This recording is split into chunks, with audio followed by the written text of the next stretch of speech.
Hi everyone, welcome to the Low Carb Lifestyle Long Weekend Online Summit. My name's Charlton, I'm a GP in Melbourne. My talk is low carb and exercise, and I'm going to present you the running journey of a low carb GP. Let me introduce myself. This is my family. I have two boys, Jack and Max. They are 11 and 8. This is me in my consultation rooms in Montana, a suburb of Melbourne. And the other me is the running me. I took up running 5 years ago, and life has never been the same. I ran a marathon last year, 42 kilometers, and this running thing has changed my life. A little bit more about myself. I was born in Hong Kong. I migrated to Australia when I was 18. I went to medical school in Melbourne University. I became a GP after some training and has worked in the same clinic for the last 14 years. I see coughs and colds and cancers, diabetes, pregnant women, children, lots of children. I was never athletic when I was a child. When I was a teenager, I avoided sports. In my 20s, maybe I go to the gym once a week. Then I got married and had babies. Then I felt that I was fat and lacking in energy. I wanted to get fit. I went to the gym and started doing classes 3 times a week. After a few months, nothing happened. I didn't lose any weight. My trainer said you pretty much have to exercise every day. I downloaded the C25K app. I ran 3 times a week as well as went to the gym 3 times a week. With the C25K app, you only need 30 minutes 3 times a week. The app tells you to walk 30 seconds, run 30 seconds, for example. Then it'll start to build you up to longer running intervals and shorter walking intervals.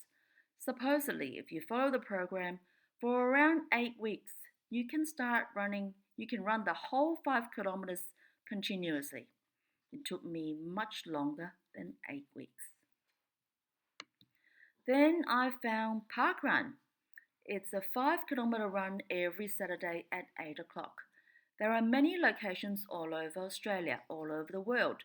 You can run or walk or a combination of both.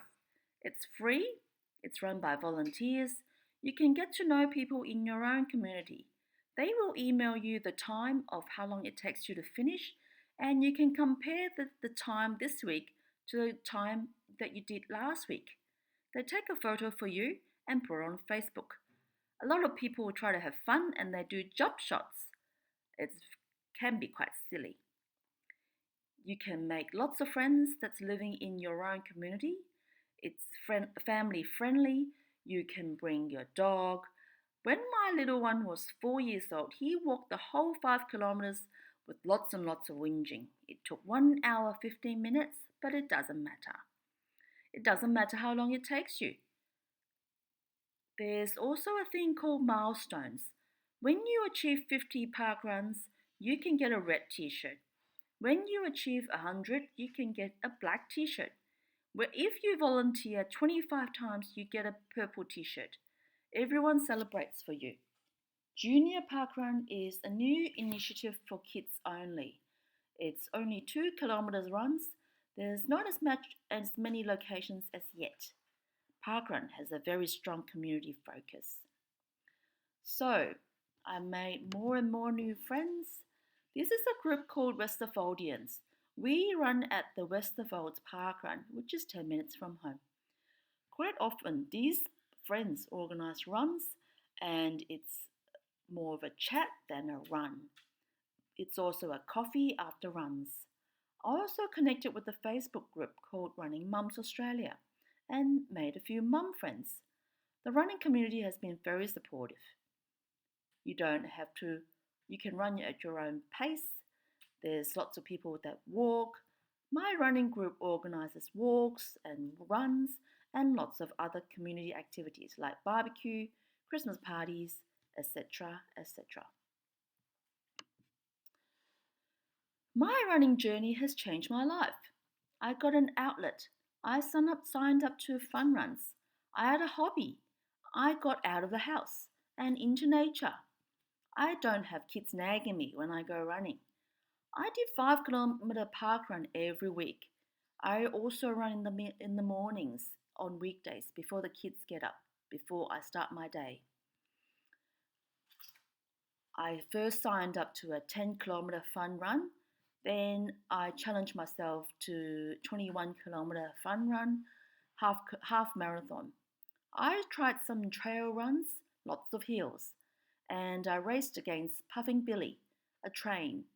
It was awesome because you can hear the train choo-chooing behind you as you run through the mountains and you sprint as fast as you can, trying to beat the train. And I did beat the train. I did Run for the Kids, which takes you up Balti Bridge and Domain Tunnel. It's not usual that you can run up Balti Bridge. I think it's so much fun. It doesn't have to be fast. I always want to beat myself and get a personal best, a PB. I also had setbacks. I suffered injuries due to running, like plantar fasciitis. I had shin splints. I had to see a physio. I had learned strength training with, to help with my body mechanics. It's all a big challenge and a big learning journey. It made me stronger. I became more determined to have a goal and reach it. My husband one year bought me a Christmas present for Gold Coast full marathon, 42 kilometers. However, after training for 5 months, I broke a foot.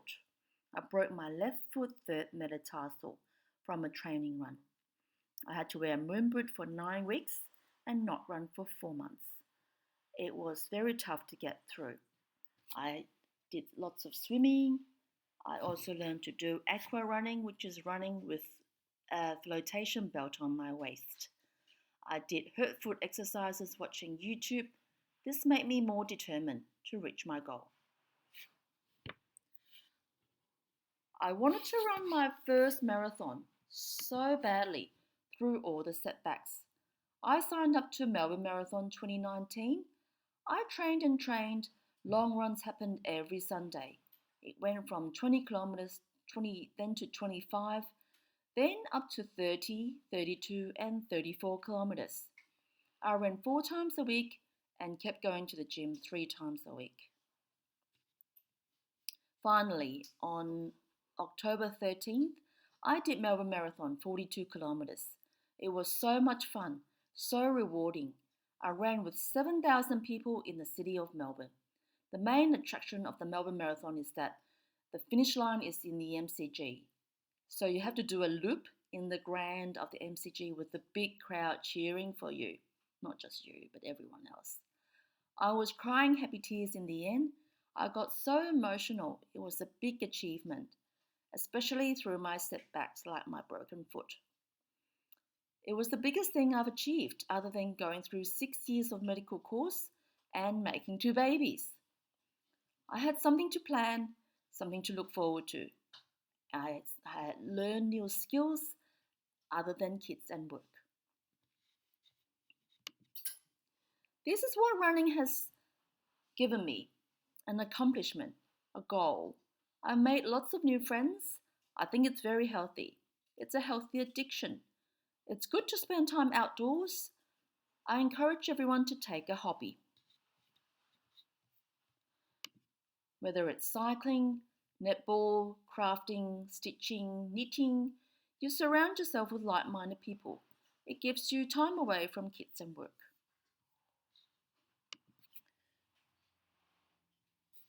Because of my injuries, I also had to cross-train and go to the gym. Some runners just run, but you can reduce your risk of injuries by strength training. I went to the gym 2 or 3 times a week. I signed up to an 8-week body transformation challenge offered at my gym. This is the table of what my trainer told me to eat. 130 grams of protein 3 times a day. I just had to put the meat on the plate on top of a scale to get that weight. You are allowed 50 grams of carbs 3 times a day and 20 grams of fat 4 times a day. Depends on how much weight you want to lose. I was also to fast 13 hours a day and I can eat within 11-hour window. I eat my breakfast at 8 o'clock and finish dinner by 7, and I don't eat after that. There's no late night snacks. I had to take photos of my meals and text it to the trainer. He also suggested eating better quality carbs like berries, sweet potatoes. After 8 weeks, I lost 2 kilograms and around 3% fat. I don't think I had that much fat to begin with, but I thought my result was pretty good. So I did more and more strength training. I did squats, I did deadlifts, and I lifted heavier and heavier. I did pull-ups. At first, I used 2 bands to assist me, then 1, then a thinner one. Then now I can do 3 pull-ups with no bands. You can see in the photo when I was wearing a moon boot doing pull-ups, I can get up to 3. Maybe later I can get up to a bit more. Strength training is, with building up muscles, it also helps to increase metabolism. You can gain muscle and hence burn more fat. Some people worry about bulking up. It doesn't really happen to most people.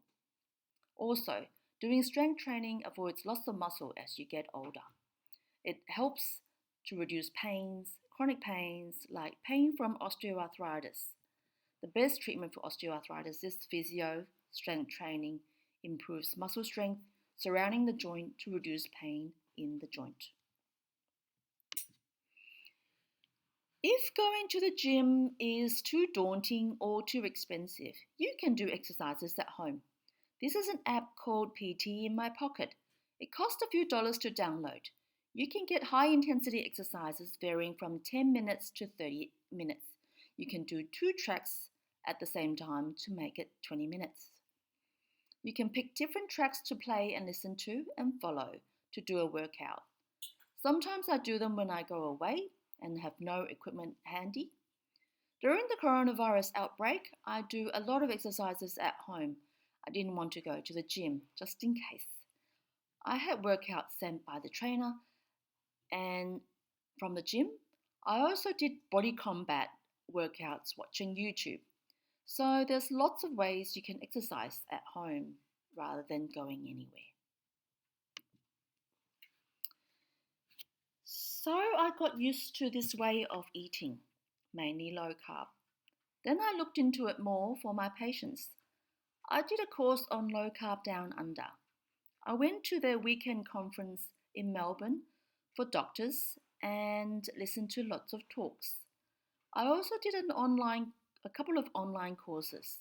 Recently, I signed up to a Scope course for obesity, and now I finished the Nutrition Network course for ketogenic nutrition training. It's been so helpful in my work. I want to help patients eat better, lose weight, reduce pains, reduce hunger, reduce inflammation, improve health, improve diabetes, and even revert diabetes. Last year, I set up my own low carb clinic. I have a poster in my clinic. I encourage appropriate patients to sign up. The idea is an 8-week program, longer if patients want. They get a booklet of information and a food list. It tells them what's good veggies and what's not. Also what's good carbs, what's not. Like berries is better than bananas. I also ask them to write a food diary. In doing so, I'm hoping they won't grab the extra chocolate or sweets. They are encouraged to come and check in with me every week, mainly for accountability. I bill subsequent consultations, so patients are encouraged to come often. I've had very good results so far. A lady lost 9 kilos in 6 weeks. I allowed them 1 cheat meal a week, which is what my trainer allowed me in my body transformation program. But this lady didn't really cheat, and she did fantastic. The program is still very young. I'm still constantly modifying my booklet of information. I encourage my patients to surround themselves with like minded people of the same interest. I have an Instagram and Facebook account which I regularly post what I cook and whatever nutrition information I find. I also encourage my patients to sign up to keto recipe groups to get ideas of what to eat. I myself belong to various recipe groups. At the moment, my favorite is a chaffle group to make cheese waffles. Let's talk about low carb and exercise. I exercise 6 days a week. Most of these, whether it's a gym session or a run, is usually around 30 to 60 minutes. Most of the time, I exercise fasted, which is before breakfast. This enables the body to use up glycogen stores and even burn fat. With the exception of a long run, I usually like to eat a small breakfast. I usually do a long run once a week. Anything over 1 hour is considered a long run. Sometimes I have a little bit of fruit or a bit of low carb yogurt or coconut yogurt and maybe mixed with a bit of keto granola, maybe sometimes with a few eggs.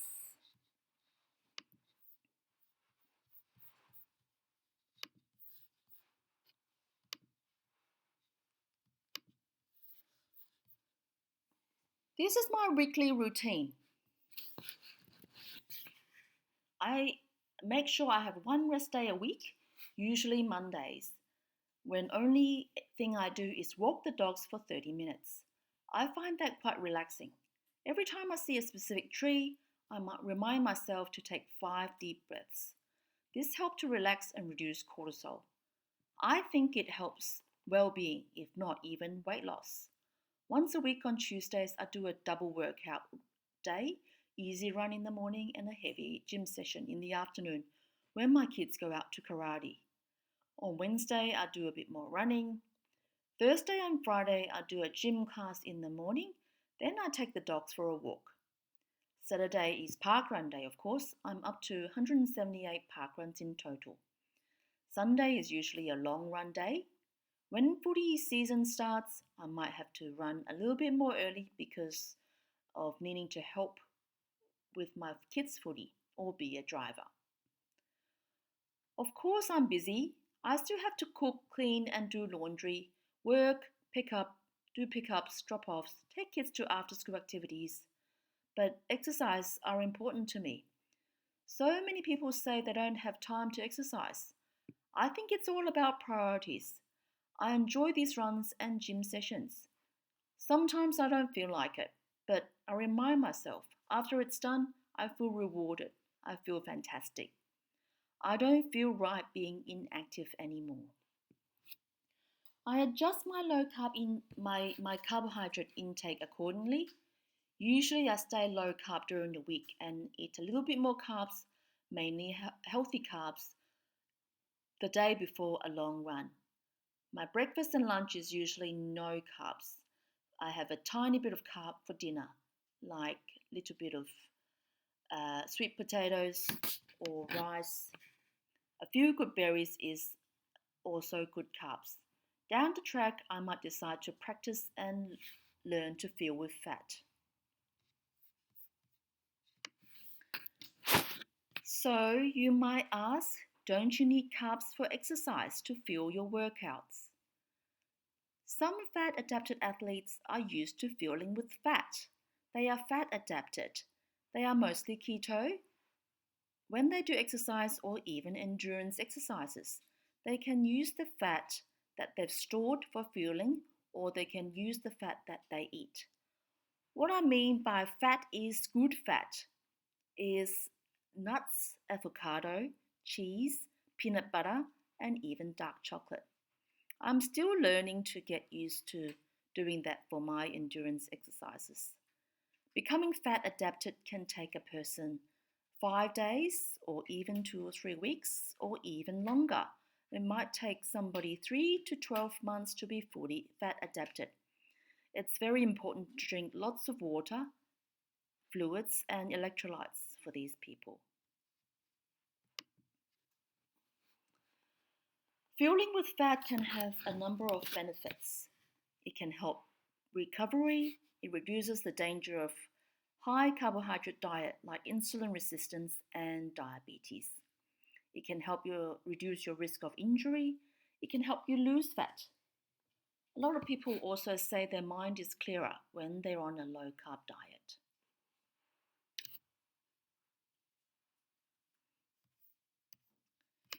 So I did a small study, a poll, to find out what people do nowadays. I put a poll onto 5 running groups that I belong to on Facebook and Instagram. That includes Running Medical Mums, Running Mums Australia, Melbourne Marathon Community Facebook group, Low Carb Down Under, and my Instagram. I asked people that mostly eat low carb or keto what they do on endurance exercises. A lot of people don't do carb load anymore as per traditional teaching. What I mean by carb load is traditionally for most runners, a few days the, or a week before the long run or a race, they eat more carbs. For example, spaghetti bolognese or pizza are popular meals. However, according to these athletes that I've questioned, they just eat like usual before a long run or a race, and they don't bother about carb loading, and they run a very, very good race. And I also did another poll about how they feel during a run or a race. Most people doing long runs or marathons eat or drink regularly, 30 to 40 minutes to keep the energy up. Most people still use carbohydrates in the form of a drink or a gel. It delivers energy straight to the muscles. That's certainly what I'm used to doing. But some fat adapted athletes fuel with fat. For example, they bring nut bars to eat in the middle of the race. Quite often, they don't need to fuel as often. They don't need to eat as much because the fat actually is a longer fuel. So I found a few examples of athletes that had success stories of low carb eating and exercising. This is Miss A. She's been suggested a low carb diet due to a knee injury. From September last year to January this year, she's lost 5 kilograms and around 3.5% fat. She runs every day as well as lifts weights and does CrossFit. She says doing keto doesn't affect her energy level, but if she eats more than 20 gram carb a day, she loses energy. The second example is a lady I see at my gym. Miss T was 170 kilograms, as you can see in the photo. She lost all this weight and became 90 kilograms, which resulted from gastric bypass surgery, low carb eating, and lots of exercises. She works out at the gym 7 days a week. I would do a half-hour high-intensity class with her, and she stays back and runs for another 20 to 30 minutes after. She followed the same body transformation program. Her mantra is tunnel vision focus, focusing on weight loss and weight loss only. She used to struggle to walk a few steps, but now she can run 2 kilometers comfortably. This is Anna. She and I connected from Instagram.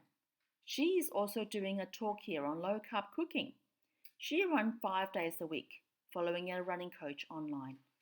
On other days, she does stretching, boxing, swimming. She has been fat adapted for the last 3 years. She says she has so much more energy now on low carbs than previously eating carbs. Before a race, she would eat 2 boiled eggs, avocado, black coffee, and low carb electrolytes. She is training for her first marathon this October. My last example is Mrs. T, who is a running mum. She is 55. She said she was never a runner when she was younger.